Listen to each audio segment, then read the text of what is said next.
Hi folks, this is Kimberly over here at the Deadpit Network, or Blair Witch 63 as I'm also known over at Deadpit.com. As you know, I usually talk to you about Asian horror goodness. Today I'm going to do something a little different. As you know, my last video I did a twofer, double feature of two Asian non-horror movies. And this video, I'm going to do another twofer. That's right, another double feature. This time they are horror movies, but they're not Asian. Yeah, my good friends over at Tartan Video sent me these two DVDs, sorry, from their Tartan video collection. They're both horror movies. One is Bad Blood, the other one is Slaughter Night. So, talk about them. Bad Blood, let's start with that one first. This one is from Portugal. And that's funny, I've never seen a Portuguese movie before. It's all in Portuguese, a language I'd never even heard before. Oh gosh, how do I put this? It's not a bad movie by any means. First off, let me tell you, it came out in 2006. It was co-directed by Tiago Guedes and Frederico Serra, which I'm sure I'm saying both of those names wrong, but I'm in Kentucky, so what do you expect? Anyway, the story, okay, I'll just go ahead and start talking about the story. It's about this family, well-educated mother and father. I think they're a couple of college professors. They moved to this tiny village in Lisbon. Yeah, Lisbon. They've inherited a house. It's the family home. And I don't guess they've ever even been there before, I don't think. And the father, for whatever reason, decides to uproot the family from the city and take them into this little village to start a new life. And well, the house is big and it's creepy, but not in a traditionally creepy kind of way. It's not all dark and cobwebby and shadowy, and dire need of repair. It's actually the colors in this movie are vivid, nothing really dark and shadowy, or at least not a lot. That's one thing that struck me about it. The cinematography was really good, and the story, it's kind of a basic formula. We've seen it a lot before. A family moves from the city to a big house in the country or village or whatever, and anyway, they get there and they find that this whole village is very superstitious. There's a lot of a lot of people pray a lot and look scared a lot, and they look at the family weird. And of course, as they find out, as they go along, things are revealed. They find out that they have a shameful secret, family secret from, something their ancestors did, really shocking. And the rest of the villagers was in on it too, so it's like the whole village has this shocking secret, which, as you can imagine, has put some kind of curse on them. And so anyway, the family, strange things start happening. Family members are kind of acting weird toward each other. And like the son, okay, they've got like a son and a daughter. They're both either late teens, early 20s. It's hard to it's hard to know. The son's, I think he's a college student. And the daughter, she's a single mother. She has a baby. And they have a younger son, which they're mostly always yelling at him for not helping out. But anyway, the movie's got this really wrought up atmosphere to it. It's really hard to explain, but it's just really filled with mood and atmosphere, and it's a series of one build up after another. But nothing really happens. I mean, I don't think I'm really giving anything. Well, there's just no payoff. I was enjoying the movie. I was never bored. it was entertaining. It was interesting. The back legends and the stories and the sort of the folklore that people talked about was interesting. And well, like the son, it looks like that. It's kind of obvious that he's kind of becoming possessed. But I mean, it's not like a typical possession like you would normally see in a movie. I mean, he's not. He don't get ugly. He doesn't. There's no head spinning, soup spitting. He just. I don't know. He just starts acting creepy and kind of inappropriately toward his sister. Ew. But I mean, it don't even go very far with that. Even I mean, it's like I thought. Well, okay, it might be like Amityville 2, where he gets all possessed and kills the whole family. No, nothing like that. Nothing like that happens.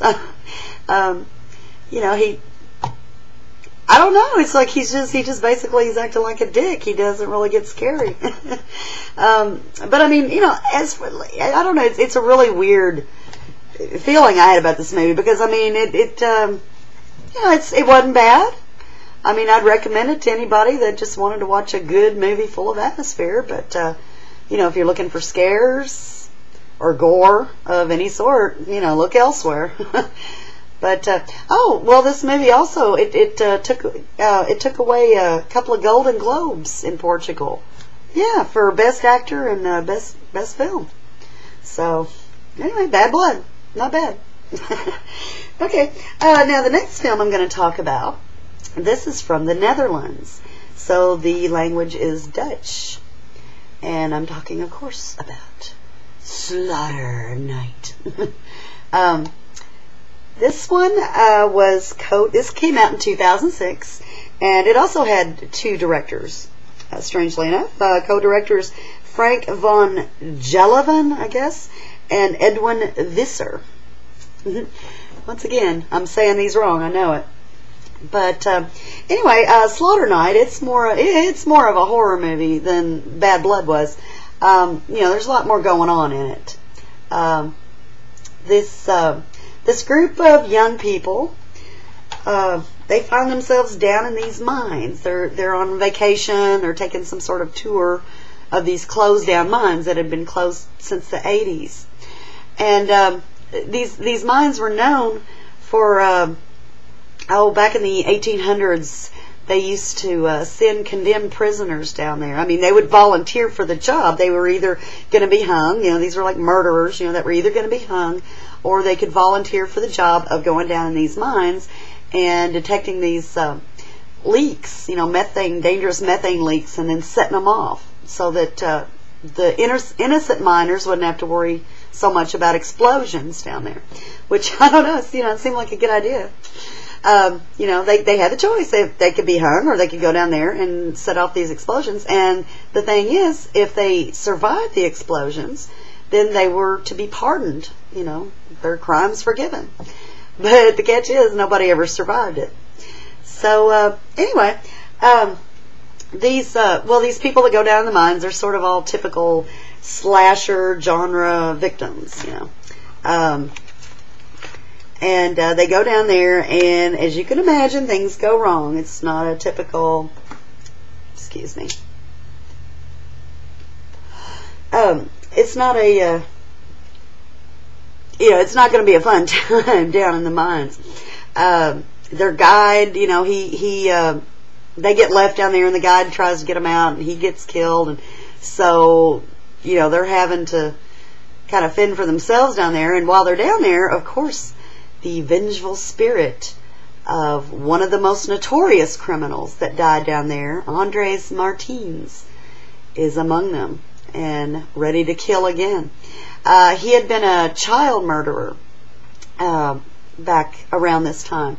And, his backstory, he had committed some horrific child murders, which, they kind of show some of it in the beginning scenes.